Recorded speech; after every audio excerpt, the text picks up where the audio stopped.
Welcome to Imagine Wealth Without Risk, the podcast that guides you to fulfilling your dreams through guaranteed, secure investing. Here's your host, Ted Thomas. Hi, everyone. This is Ted Thomas, and this podcast is all about tax lien certificates and tax defaulted property. And from time to time, I have guests, as you're going to hear today.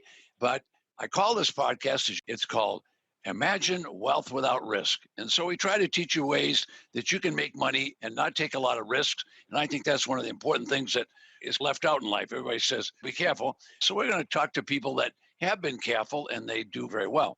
So my guest today is a newspaper editor, and he's been one for many years, but he's a professional writer, and that's how we met, through a company called Text Broker, which they only hire the best, and he was graded as the best. And I was lucky to connect with him. And now he's been snooping around the tax lien and deed business, and he's going to tell us a little bit about what he's been doing. So his name is Mr. B.R. Baker. And B.R., are you on with us today? I'm here, Ted. Glad to hear from you again, sir. Oh, good. Welcome aboard. And let's have some fun and tell people, first of all, we want to lay a little groundwork because I want them to know how credible you are. So can you give them a little background about yourself? I'm a professional journalist. I've been in newspapers for more than 30-something years. I've written articles for clients now in 38 countries. Wow. I've had work published all over the place. I actually have an article I wrote that's used in an Australian university in a public relations class. I've written 15 books to date, and I'm looking at a contract now to write a book for my accountant.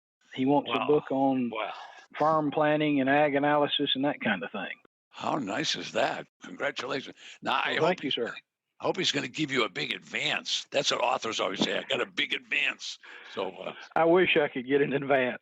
Oh, you're all right. So you're like me. You got to work it out, right? I know. Yeah, I got to work for what I get. Yeah. I'll tell you a quick funny story. I did a book for John Wiley, a big publisher in New York City, a number of years ago. It was a bestseller. It ended up in the bookstore, and it was there for 12 years. And finally, I went down to the bookstore. And I got one of them. I said, this book's getting a little outdated.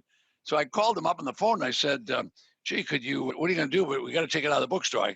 But if you want to redo it, we probably should think about that. Oh, Ted, we'd really like you to redo that because we've been selling it for 12 years now. And I said, well, that sounds great. I said, do you offer me an advance?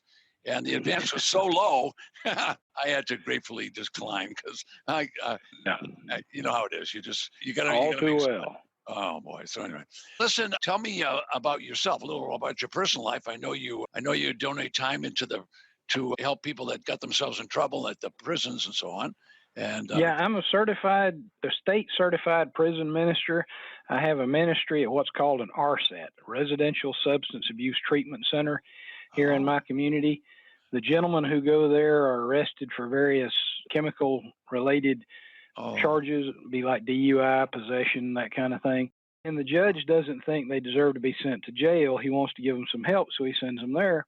And I decided that maybe I can help these guys get out of this place and turn their lives around and live better. And I've been doing that for 12 years now. Wow. I also sit on the board of directors for a food bank here in town. I'm on the board of directors for our Chamber of Commerce. I'm on the Planning and Zoning Board. Wow. Ted, I just do a little bit of everything. We need a lot more people like you in our lives, that's for sure. Yes, we do. We do.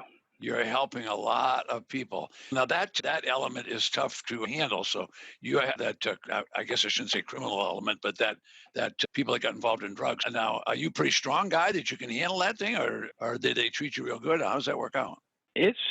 I'm safer sitting in there than I am anywhere else. Your readers don't know, but in 2013, I survived an assassination attempt because of my work as a journalist. Really? A guy got mad about what I wrote, and he hired somebody to come and kill me.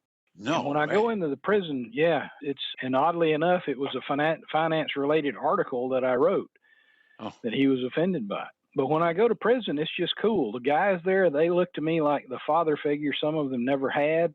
I'm somebody that's tremendously respected. They look up to me. They listen to me. They look forward to my coming. And if I know that if something ever starts to happen there, I got 50, 60 guys between me and whatever else is taking place in the prison. I'm safe. Oh, wow. That was, you couldn't have said anything nicer. That's really terrific. Wow. Gee, good for you. And that makes you feel good when you go home, because just knowing that in the background. Now, you and I connected because of your writing, and which I admire and respect, especially the way you always have a reference for everything you do. You're not one of these guys that just writes and says, "Oh, you're going to make $1 million." You say, "You're going to make a few dollars, but here's 4 other people that said the same thing." So your chances are improved because a lot of people have done it. So I like the way you always have a reference, and it's always a quality company and so on. So you got a little involved in this tax lien and tax deed business. So I'll get started by asking the first question. What made you get started? Take me back to where you actually started. Big profits, period. Exclamation point. Profits. Oh, yeah. Okay, good. All right. Big profits. Yeah. You're looking at buying a house for literal pennies on the dollar. And you're buying this place because the owner, for whatever reason, chose to not pay his taxes. Right. And here where I live in Georgia, the Peach State, you got 2 options. When you buy the taxes, the owner can redeem the property and you earn 20% interest on your money. And He has 12 months to do that. Yeah. Or at the end of 12 months, you file a foreclosure and you get the property. Nice deal. Nice deal. That's great. Yeah, you're looking at a minimum 20%. Nothing wrong with that. Nothing wrong with that. No. Now, so tell me, first of all, how'd you get interested? Have you been knowing about this a long time, or because we got together, did you start getting more interested, or what happened? Actually, because I run the newspaper and I've been in newspapers all my adult life, I've known about these sales. Oh. And because that we have to run them, they have to be run in the newspaper. I think that's a pretty standard thing across the nation. Right. In my research. Yes. And I've seen these things for years, and I said, yes, okay, sure, yeah. And then you got in touch with me about this kind of stuff, and I started looking at it, and I'm saying, Ted's onto something here. I went to an auction just to see what it was like. Oh, they're done by a public auction here in Georgia. The auctioneer gets up, he announces the property, announces the price, and he tells you what it's going to go for and that kind of thing, just to see what was going to happen, because you got to know your rules and you got to do your homework. If you don't do your homework and you don't know the rules, you're going to be in trouble. Right. So I realized I could go to this auction and I could just sit there and watch and see what happens without spending any money. And it was amazing. And I said, these guys are buying houses for $400 and $500 here. Yeah. And then this blew me away. At the end of the auction, one of the guys who bought quite a number of the properties, the people who own the house came up to him immediately after the auction and paid him off on the spot. Ted, he hadn't even had time to write the check for what he had bought at the auction. No. And he was already being paid. Really? So they actually, we call that a redemption. So that means that they redeemed their property. In other words, they got their deed back. They redeemed the deed. And so what kind of profit did he make in the hours? He made a 20% profit in the span of about less than 45 minutes. The auction took right at 25 minutes. And you figure another 10, 15 minutes to fill out the paperwork. Really? You do the math. He spent $4,500, as I remember, at that auction. Wow. And he walked out with several 6,000 or 7,000 in his pocket. Imagine that. In redemptions. His check was not even anywhere near clearing the bank, and he had money in his pocket to go cover that check, which he already had, of course. And he had profit in his pocket. Terrific. Just terrific. How cool is that? Yeah. Now, so that was your first auction. That was one of your first. I've never done that. Seeing someone make money, and I have seen people do it at the auction, but not get all the money that quick. So that's pretty. That was pretty astonishing. Then what happened? It was to me. I saw what happened, and I went to my next auction, and this was a City of Ashburn auction. In Georgia, 3 different boards are allowed to collect taxes: the County Commission, the City Council, and the Board of Education. Now, this is one of the rules you need to know in Georgia. Each one of these boards can collect property taxes. Wow. Each one of these boards can also have its own tax sale. So if you go to a city auction and you buy a property, you better hustle over to the courthouse and pay off the county taxes and the Board of Education taxes too, because if you don't, that jeopardizes your investment. I see. But the great thing is, when you pay these other taxes off, you get to earn 20% on them too. My goodness, this is amazing, isn't it? Now, I've taught for years that you always want to go to the county to do all this, but you're saying in Georgia, there's two other sources that Yes. jurisdictions, I Yes. call those, Yes.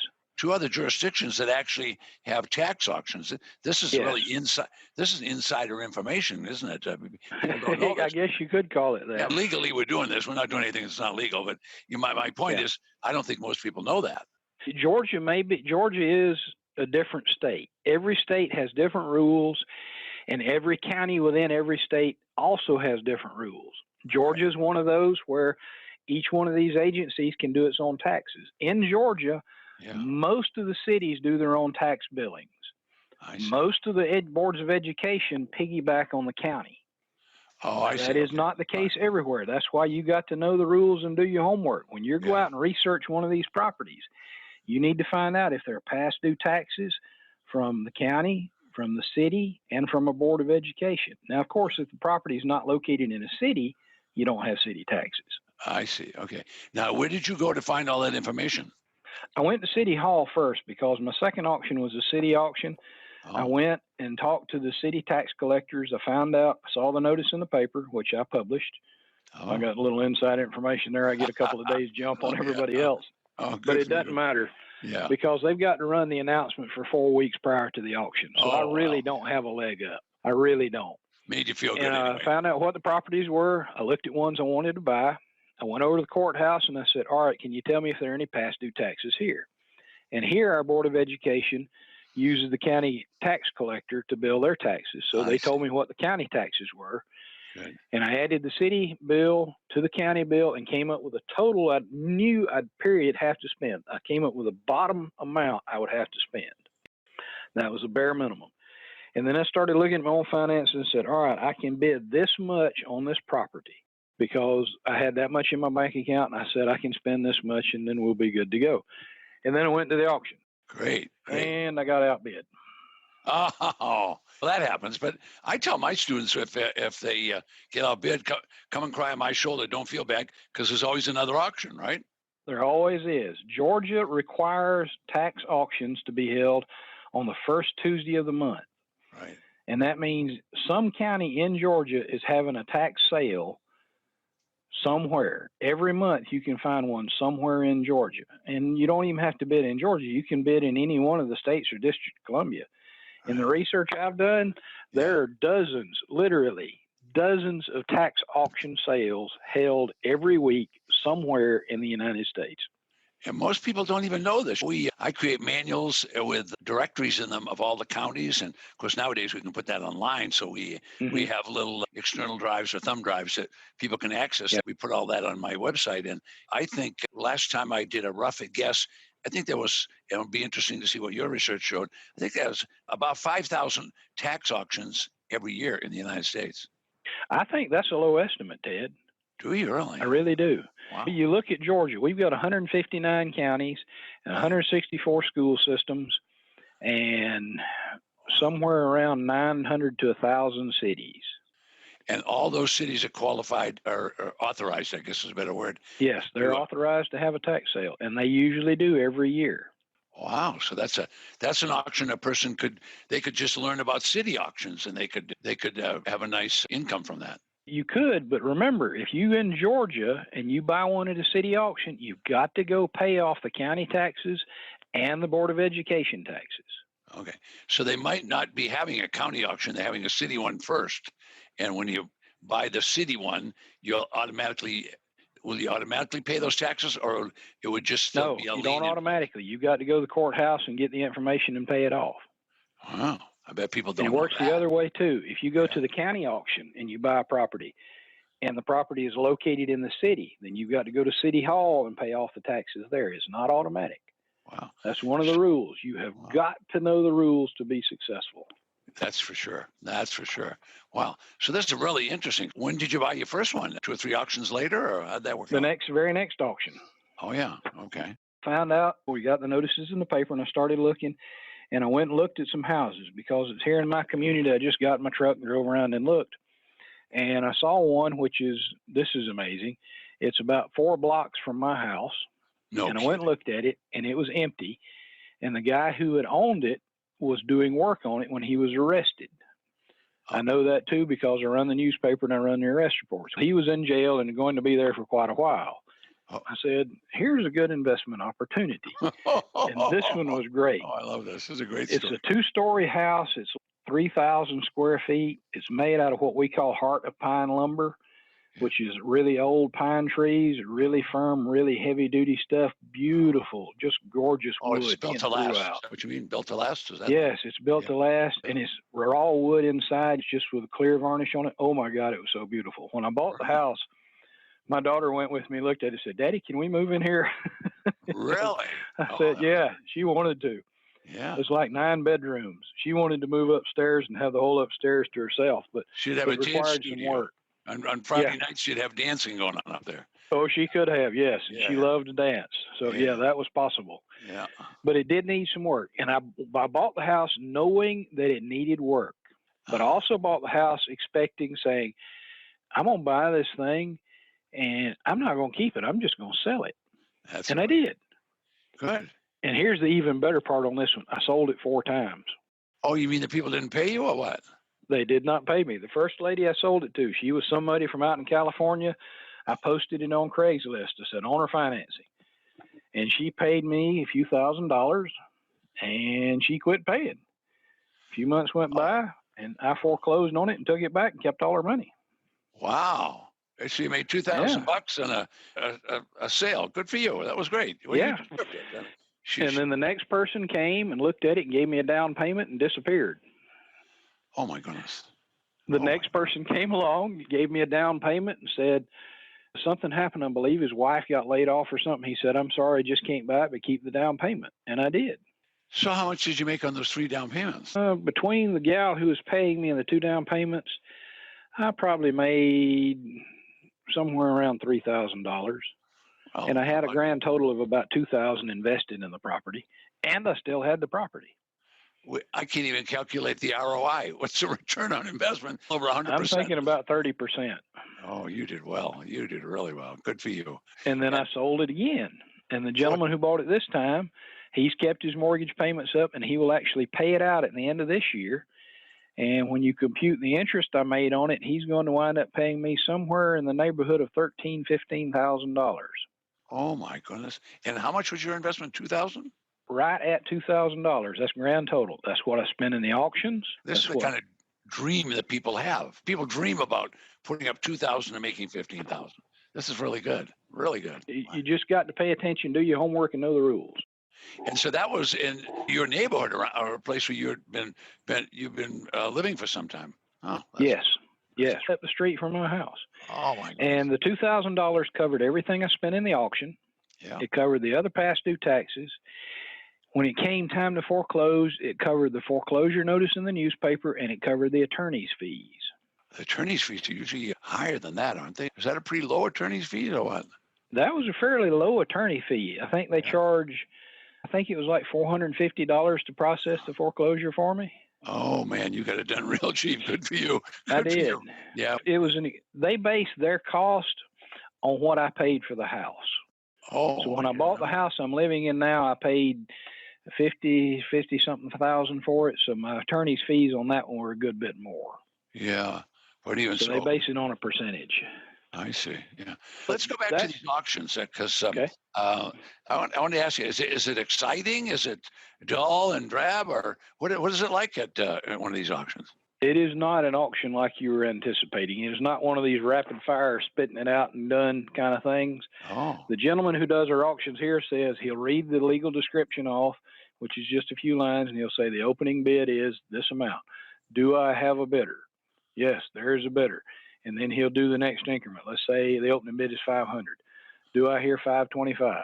Yes, I've got 525. Will someone bid 550? Yes, I've got 550. I've got 550 going once. I've got 550 going twice. 550 sold to the short round gentleman wearing black suspenders in the corner. That would be me. I got it. That'd be you. Oh my goodness. That's pretty sane kind of auction. I'll tell you a quick story about Los Angeles. They'll have more than 1,000, sometimes 1,500 properties. Ooh. And that auction is going so fast, people are actually 1 and 2 behind in their bidding. He's already moved past their property. They don't even know. The hands are going up, and they have those big bidder cards that sometimes are about a foot wide and a foot tall, and you hold those big bidder cards up, and people yelling and screaming, and they will never get through all of the properties. So then the next day they have a subsequent auction. But that's why I recommend people go to an auction first to see what it's like. Yeah. So the people that you really need to know what you're getting into. Yeah, and what is it? It doesn't cost anything. Everybody's invited, right? They let everybody come in. Yeah, just to attend is free. Yeah. Now, did they actually, the auctions you went to, did they have them on the courthouse steps, or do they have them in a nice air-conditioned room? We have it, if the county commissioner if the county is doing it, it's on the courthouse steps. If the city of Ashburn is doing it, it's held inside City Hall. So it can either be outside or inside. Wow. That's nifty. So these are nice auctions to go to. Would they have 10 or 20 properties, or would they have 100? How many would they have? No, we wouldn't have 100. My goodness. We probably start the list with around 100, 120 parcels. And a lot of people, when they see their name in the paper the first time, they freak out and panic, and they go pay their taxes immediately. Yeah. So the next week it's usually less. And then by the time we get down to the auction, I think the last county commission auction actually didn't take place because everybody paid off. Boy, that county is going to be awful thankful. They got good people paying their taxes. That's good. Yeah. Wow. Okay. Pretty good. All right. So you head off to these auctions, and you did a few of those. And give me a little insight into, have you done any recent ones that you can tell me about? Yes. I bought one 2 years ago. Oh, yeah. And what was that? Yeah. And believe it or not, this house is actually a block from where I live. I can stand in my backyard, and if there were not another house in the way, I could see it. My goodness. These are okay houses, right? They certainly were. The first one, I knew it needed work, but it was also that hard pine lumber that lasts forever. Oh, yeah. And I had a contractor look at it, and he said, "Ben, you get in here for $25,000, you got a $100,000 home easy." Whoa, $25,000 to fix it. And those guys always underbid. You figure you're looking at investing $25,000, right? And you're going to come out with a $100,000 home. Nice. Who wouldn't do that? Yeah. If they have the money, if they got the money. If you have the money, yeah. You don't have the money, you can't do it. Yeah, I get it. Okay, so tell me about something you did recently. Yeah, I bought a house just literally a block from where I live now. It's a brick house. It's got a little more than an acre. The backyard is fenced. When I saw this house come up in the tax sale, because of my position in the news in the community, I knew that the owner of the house had died. I called the lady, she had died. I called her daughter, and she explained to me the situation. Her mama had taken out a reverse mortgage on the house, and the reverse mortgage company wanted to foreclose and take the house from them. And they said, then we're just not going to pay the taxes. So they didn't pay the taxes, and it went to the sale. And I got to looking at this and said, okay, that's a nice house. I live there, so you can't, in that neighborhood, so you can't say much about the neighborhood, but if I didn't live there, it'd be a much better place to live. I don't know. And I said, I'm going to make a minimum of 20% on this. I talked to the tax collector at the county courthouse because the county taxes for some reason had been paid, but the city taxes hadn't. And I said, what can you tell me about the house? And they told me, they gave me some information. They said they didn't think the reverse mortgage company was going to pay the taxes off. And I said, what? And they said, they have not responded to anything we sent them. The family actually paid the county taxes, and that's when they got notice that if they paid the city taxes, the mortgage company would take it away from them, so they didn't pay. And I said, I'm looking at minimum 20%, and in this one, a pretty good shot of actually owning the house. Wow. So I did. I went to the city auction and bought it at the city auction, and we went through the 12-month redemption period. The reverse mortgage company actually did call me several times. And I said, okay, you need to send me some information. And they didn't.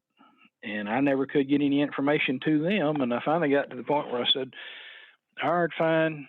And I went to my lawyer, and we started the foreclosure paperwork. And they got all their paperwork according to Georgia law. They got all the certified letters, the regular letters, everything they were required to get. The redemption period went by, and they did not pay me. And I went to the courthouse with my attorney, and we filed possession papers, and it's mine. Wow. Now talk about a couple of things here, because you're a pretty sophisticated buyer, and the newcomers that just came on are saying, what about this redemption period? What was that all about? Nobody ever asked me about the redemption period there, but the redemption period in Georgia is 12 months. I bought this house. I don't remember the exact amount, but let's say I paid $500 for this house to buy the taxes on it. The mortgage company then had 12 months from the date of that sale to pay me my $500 plus 20% interest. That's called redemption. I got it. Okay. Yeah, if they did not redeem the property, then I had the right to go through a foreclosure process, which meant formal notification. They got certified mail. They got regular mail. We published a notice in the newspaper for 4 weeks. If they didn't pay me by the end of that 4 weeks, they lost the house forever. My goodness. And so that doesn't sound like it's a very complicated process. It's not complicated. You go to the auction. Let's back that train up. You get the list of properties. Right. You look at the properties. Right. You look at them and say, here's one I'd like to look at. This is when your homework begins. You start looking into the property as much as you can. Zillow, ZILWO.com is a great resource to help you learn about property if it's not in your community. You can also use Google Earth. You can get street view pictures of the house. You look at it. If necessary, you call the tax collector's office. You tell them the tax sale's coming up, and you ask them if they have any information about the house. Now, you're going to get some that can tell you they don't know anything, and you'll get some that will give you some information about it. But learn as much as you possibly can. That's your homework. You've got to know if the house is worth what you're going to invest. You got to know if the owner going to redeem the house. If they're going to redeem it, if you're pretty sure, you got a lock on it. You're solid. You're good to go. If there's a question of whether or not the owner is going to redeem it, then you got to say, is this house worth what I'm paying? Can I either sell it and make a profit? Can I use it for myself? Or can I rent it out? Good. What? Yeah. Do I have to do any work on it? What's the deal there? But you can get all that information if you just spend a little time researching. I guess the typical person might spend 20 or 30 minutes researching a property, maximum. Okay, what was the outcome? You say you spent less than $500. What'd you do with that property? Did you sell it, or did you? I'm renting it out now. Oh, and how much do you rent it for? $500 a month. Oh, wait a minute. You're telling me you're renting a house in 4 months' time, you're going to get all your money back? That's what I'm looking at. Yeah, I've already made my money back for that matter. So then it's 100% profit thereafter. Yeah, it's 100% profit. You say it's 100% profit. Now, I do have insurance on it, and I do have property taxes I got to pay. And maybe you got a little cleanup, or maybe whatever. Yeah, you know, okay. I did have to do some cleanup. Okay, here's the total amount I paid: $1,803.30. That was my total investment into getting that house at the time I took it over. Boy, that's terrific. That's terrific. Yeah, and I'm renting it for $500 a month. You deserve it. Yeah. You deserve it. Thank you, sir. Yes, you deserve it. Let's take one more minute, and I'm running out of time. And when you talk about tax certificates, and you talk about getting properties at deed auction, people look at you like are you kidding me? You're making these stories up. What sort of reaction do you get from people when you tell them these stories? Their eyes pop out of their head. That's right. Exactly. Yeah. They say, how did you do that? And I said, look, man, it's this simple. And then I say, I met this guy named Ted Thomas, and I started reading the things he wrote. Yeah. And I said, yeah, sure. Yeah. And then I started looking at it a little more. I went to my first auction, and I said, Ted's onto something here. Yeah. And then I went back and read some more of your stuff. I learned some more about what I need to know and what I need to do. Went to my second auction and bought a house, and I said, this man knows what he's talking about. Ted is the man. Thank you. You need to listen to him. Oh man, that's good stuff. I'm gonna put that on the front of the interview. That was so good. What a great job. What a great job. You're the best. You are the best.